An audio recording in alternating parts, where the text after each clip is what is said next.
고 박원순 전 시장의 피소 사실이 어디에서 유출됐는지도 주요 쟁점 가운데 하나인데요. 피해자 측 변호인이 고소장을 내기 하루 전에 검찰에 고소 계획을 알렸다고 밝혔습니다. 검찰은 고소 계획을 알았던 건 사실이지만 외부로 알리진 않았다며 선을 그었습니다. 나혜인 기자입니다. 피해자 법률 대리인인 김재련 변호사는 경찰에 고소하기 하루 전인 지난 7일 피해자와 상의한 뒤 검찰에 면담을 요청했다고 밝혔습니다.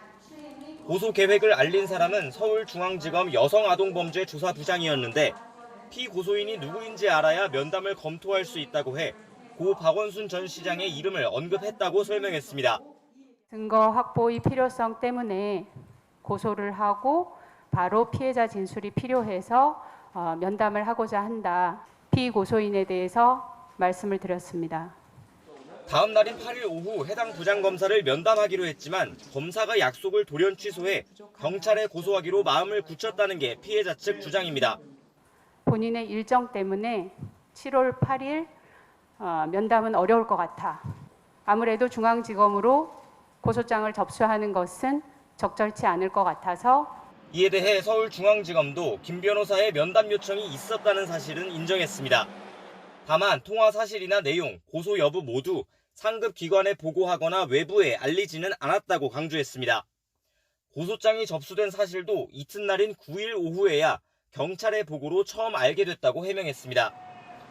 중앙지검은 현재 제3자가 고발한 박 전 시장의 피소사실 유출 의혹 수사를 담당하게 된 곳입니다.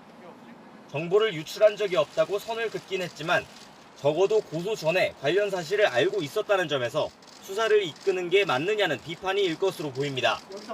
피해자 측은 누설 의혹을 둘러싼 진상 규명을 거듭 촉구했습니다. 피해자 측의 고소 죄명이 명시된 고소장이 경찰에 제출된 시각 이후 박 전 시장의 연락 내역 등은 중요하게 확인되어야 한다고 생각합니다. 정세균 국무총리도 국회 대정부 질문에서 법과 원칙에 따라 수사한 뒤 책임질 사람들은 책임져야 한다고 말했습니다. 만약에 그게 이제 피해자에게 전달이 되었다면 특히 그것이 진원지가 경찰이라든지 이 정부 쪽에서 그런 일이 이루어졌다면 그것은 거기에 대한 책임이 따를 일이라고 생각합니다.